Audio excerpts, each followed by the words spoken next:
How can we be more successful really in every area of our life just by having a good mental health foundation? Well, I think personal changes and growth and improvement is something I think we're all innately programmed to achieve. It's just that I think there'd be obstacles kind of get in our way. And I think low mood or mental health issues are one of those main obstacles to behavioral problems or to optimal health. And then problems like in our behavior or in our mood or in our feelings can kind of crop up when there isn't that health that's being maintained. So I would say that beginning from more of an internal approach to change versus an external approach, I think by and large we tend to, get on the diet and get our schedule figured out to make some sort of change. I'm going to clean the house on these days, and all of these external approaches to change, unfortunately, aren't sustainable. And that's because the driver for why it's not happening is not understood. So I would advocate for coming at it from an inside-out approach. So it's a matter of understanding, like, if there's a negative behavior that's happening, I think it's a good thing to say it's a negative behavior. I don't think it's really great for me, and I'm going to actually be intentional to figure out how to get this gone. So as opposed to just setting up some sort of external thing, I would want the person to maybe spend a little more time trying to understand why it's there. How does it function? How long has it been there? When did it get there? And then what might be the emotional drivers for that behavior? And then from that self-awareness and just a curiosity about it, not a judgment, not just really becoming accepting of this negative aspect, and not being critical, but rather like, wow, I really do that. A typical one is, people want to lose weight in the new year, or, exercise more or something. It's tempting to have a very kind of a perfectionistic or critical perspective on that, like, I shouldn't eat this, or I'm so lazy, or some sort of negative sort of mindset. And I don't find that to be helpful in any way, actually, but rather to say, I just haven't had the energy and to do this, or I'm feeling like bored, and so the refrigerator is the go-to, and to try to really understand it from a very compassionate standpoint is the foundation to work from. Because then we can understand what is missing that the behavior might be trying to fulfill. Not well, but it's an effort. It's an unconscious effort to meet a need in an inappropriate way. And so I think moving forward, if we have an inside-out approach and say, how can I be well on the inside, mentally, spiritually, physically, so that then my lifestyle reflects it, I think we can be at our optimal health, mental and otherwise, if we can kind of take care and just be students of our own self, if you will, and have a very, self-accepting approach. Without intentionality, without mindfully noticing what our emotional needs are, our mental health needs might be, I think that we will all struggle with some level of emotional distress. So that distress could look like, I feel stressed, I get angry when little things happen, I'm having trouble sleeping, I kind of have this down feeling, nothing seems that fun. But these people who report those symptoms are in the job, doing just fine, parenting just fine. Everything is just okay, but not great. And what we want is great. And so I think that with making some very modest changes, those bothersome symptoms of low mood or anxiety can be, really alleviated by some simple lifestyle changes. And I think that's maybe something people don't realize. Like, you're saying things that I can totally relate to. Getting off work, feeling exhausted, going home, bad mood, short temper, no patience. Right. That's exhausted. Totally normal if we're not taking care of ourselves. And so we see it as normal. Like, this is just the way life is. Mm-hmm. But there really is another way. Like there's a way to go to work and not come home and feel like that. Exactly. And I actually think that that's true. I think culturally we've given it, it's become the norm. And I think that's sad, because people don't expect life to be full and have that carefree feeling in it. It's always like, when you run into somebody like, how are you doing? Oh, really busy. It's like this badge of, I'm doing well if I'm bedraggled and busy. And I'm, if I say, oh, I'm doing great, I'm just kind of hanging out and no worries, it'd be kind of like, what's wrong with that guy, And so I think we need to kind of take a look at what our expectations are. And I think if we expect or notice that maybe that's not normative or doesn't need to be, then we may be more motivated to make some inroads and decide, okay, this is actually not okay with me. I don't want to be tired at the end of every single day and think that's normal.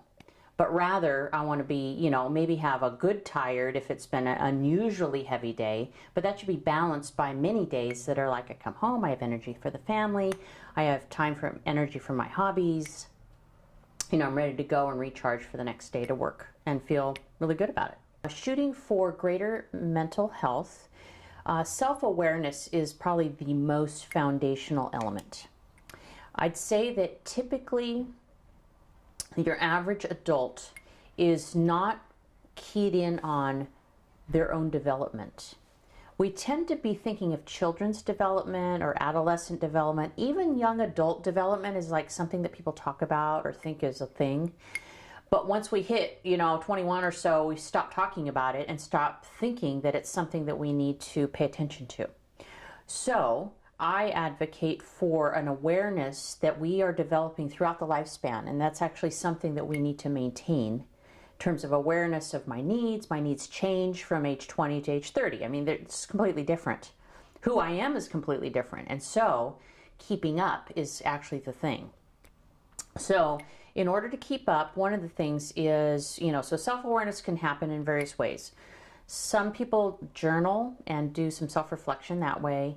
I advocate for mindfulness or meditation that is really taking some time out to be quiet and kind of unplug from all the busyness and all the input, and rather kind of go inward to find clarity. So that would be that's really a key element that I think is very not practiced very widely. And then being aware is to be aware of needs. So here's a whole nother area of, I guess, an area of discussion, and that would be the fact that I would say that having needs is very normal. And I think, again, culturally, being more needless and individualistic is more what we're sort of schooled to become. And I think we're finding that doesn't work very well. We actually are built for relationship. We're built for being connected to ourselves and others, and having ways in which we are having expressions of that. So having needs then for relationship, for friendship, having needs for creative outlets, let's say. I have, we all have needs for physical outlets. It's not good to sit all the time. It just doesn't work well. And so anyway, finding that we have intellectual needs and a whole variety are something that we should befriend and be aware of. Once we are aware of our personality, those particulars, like more introverted people have a need set that's a little bit different than the extroverted group. And again, that would be a self-reflection, or even asking friends, how do you see me? Do you see me more, when am I at my best? And they're like, when you're making something, when you're in that wood shop, you just come alive and you want to show me all your stuff, and I think that's a real sweet spot for you. So you should keep being creative. For instance, that would be an example of really optimal mental health that would be embedded in a lifestyle. So I really, just in terms of my practice, I really have a holistic and very lifestyle-oriented orientation to assess health. And then we usually find trouble spots when needs within the lifestyle are not being met by that lifestyle. So it's like too much work, too much sitting, not enough play, not enough socialization, not enough pursuit of one's spiritual needs, things like that. And to find those imbalances is what we're after, to find balance and then optimal mental health. So moderate levels, mild to moderate levels of anxiety and depression, I think, can be actually changed by just a healthier lifestyle choices. So even though these people are functioning just fine, it's for all appearances, the way that they feel internally is just like maybe kind of gutting it out every day. And I think that a little more spring in the step, a little more energy, more sense of just well-being, doing everything, can be found when we have more balance. The two general common mood indicators are in the sort of depressive camp and then the anxious camp. Those are like the two main categories. So mild feelings of depression could be experienced like fatigue, feeling empty, or that things aren't really that meaningful, that social withdrawal, like kind of like not wanting to do, like invited to do things, but like, no, I'd rather just sit home. So not having adequate social motivation, let's say. And when doing things that used to be really pleasurable, finding that they're not that pleasurable anymore, and kind of lackluster experience to life in general, maybe a little sluggish. Those would all be in kind of the low mood camp. And those would be signs and symptoms that something's amiss. And again, functioning might be fine, but not great.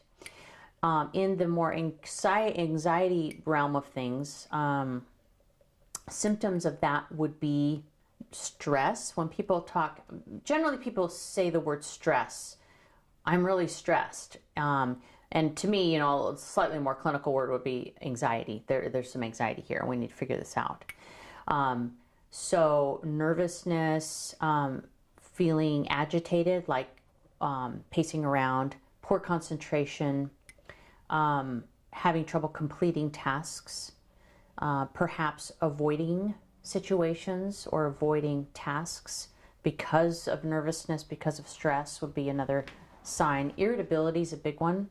And that actually is driven by, a lot of mood issues, but I'd say more often anxiety, in the anxiety camp, of just like really overstimulated, overwhelmed, and so thereby irritated and irritable about small stressors, whether it's the traffic or the children or what have you. I'm going to use meditation as just the one example, okay? I actually have started doing it for about a year now, faithfully every day. I do just 10 minutes a day. It's very great. I use an app called Headspace, and it's guided. So it basically is, and it's been on a lot of the news. Andy's the one of the founders, and it's a 10-minute a day guided meditation with various packs. So once you get through the basics, which kind of teach you about breathing and body scan, like be able to kind of have a moment where you scan through your body and feel the different areas and notice what's pleasant and unpleasant and sort of take stock, and then also be able to tune into breathing and where in your body you're feeling the breath and that kind of thing. Those are the basic skills. And then other skills are taught, but it's guided. And so for me, since I didn't know how to meditate either, super great. I haven't found one thing that I disagree with in terms of the teaching. That is the little bit of teaching that's in there. I think it's very sound. There's plenty of space to insert your own intentions for why you're doing the meditation, whether that's from a spiritual base or a health standpoint or whatever suits you. It's quite user-friendly. So anyway, that's just one. That's the one I use and advocate just because it's easy for beginners. I love that. Well, the people that are closest to us can see things that we perhaps can't see for ourselves, and have that objectivity that might be really useful. And so if we can find somebody that knows us pretty well and we know loves us and wants our best, those are the best people to choose. And to choose them or to ask them, how does it seem like I'm doing? What do you see? And they might say, well, you're always complaining about being tired, or I'm like, oh, really? Sometimes we do things, or you're pretty grouchy every morning, and we may not be self-aware. And so that was like a first layer of self-awareness, is sort of other awareness and informing us if we invite that kind of information. So that might be a way to ask about maybe behaviors or signs and symptoms of unhealth. And then on the other end, we might ask them to see, yes, when am I at my best? When do you see me appearing to be happy and lively and talkative and feel like I'm coming out of my shell or I have energy? And they may say, whenever you're outside and you're, it seems like when we're taking walks together, you just chatter away and you seem really, tell me about everything. And then when you have to, come out from work and you've been sitting all day, you seem really down. Journaling is actually quite a useful tool because it doesn't involve another person and it's always available. It's something that I advocate for the purpose of self-awareness. And so the journaling would be a matter of kind of reviewing the day from a feeling standpoint. So things happen, not just like a report or a diary of this happened, then this happened, then this happened, but when this happened, this is how I felt. And to start to see themes and patterns is an aid to self-awareness that, again, doesn't involve another person. It also can be a good download for negative emotion, so it's not trapped inside. It's a little bit like a cleansing experience. So there's really not a giant purpose in rereading, but it's more the purpose of kind of expressing and getting it out from the body, so it's not like rumbling around in our thoughts. And it's validated too, because when we write it down, it makes it a little more real, and it articulates things that may not be articulated as it's bouncing and pinging in our mind. We may not know what the word is, or not struggle to find the word that fits the feeling. But when we have to put it on paper, obviously we need to find a word that would sum up that experience. And when we do that, we're actually validating the experience and learning about it in the process of discovering it. I would say we have a need to be, for affiliation, to actually have people who know us and love us, and that takes some work to maintain relationships where that safety is available. That's an actual need. It's, people think, I don't think it's always in there as a lifestyle choice that there's time spent on cultivating those relationships, or even saying, hey, I'm feeling down, I need to be with you. We need to go for coffee because I need to tell you all about it. That would be like me expressing my own neediness to my friend and feeling like that's okay. It's okay with me that I'm expressing my need, and it's okay with my friend who wants to be there for me. So that'd be an example of me acknowledging my emotional neediness at a moment for some reason, and being willing to express it to somebody else and know that that's actually going to meet my need to feel cared for. Now, similarly, or on the other end of that, we have a need to care. So being the recipient or the friend who is the good listener and who's getting the phone call is also something that we need. We need to feel needed. And so sometimes we feel needed by our children or our extended family or by friends, and that's actually good for us to be needed. When we feel irrelevant, and not needed, that's when depression can set in, to feel like, why am I even here? There's no reason for me, So having that relational reciprocity is really important need. That is probably the primary one. And, in terms of having meaningful work or some sort of charitable thing would also be a care issue, but it's also a matter of matching gifting to, environment. So if a person is gifted and talented, in certain ways, there should be a meaningful expression of those things and those giftings in their lifestyle. That would be actually a need. Otherwise, it's sort of like a pent-up feeling, like I need to express this, but there's nowhere to go with it. So you have like Mr. Fix-Up who lives down the block, who's this older guy, maybe he can fix everything and anything, and there's nobody's stuff, he's not around anybody, he's isolated, so he has no bicycles to fix, and he has no, sinks to repair. And that would be, in an odd sort of way, that's his need. His need is to help through that or use those gifts, and that would be life-giving to that man if he had that outlet. And that's okay to say, I have a need to help people. That would be an example of something that would be a common need that I don't know that everybody acknowledges or acts upon. But I think the fact that people do rally to help when there is a disaster or something tragic, I think demonstrates that we all have that impulse to be there for each other when there's something dramatic. But it'd be nice if it was just in the lifestyle on a normal daily basis as well, and not just when things are like, huge. So those would be a couple examples that come to mind.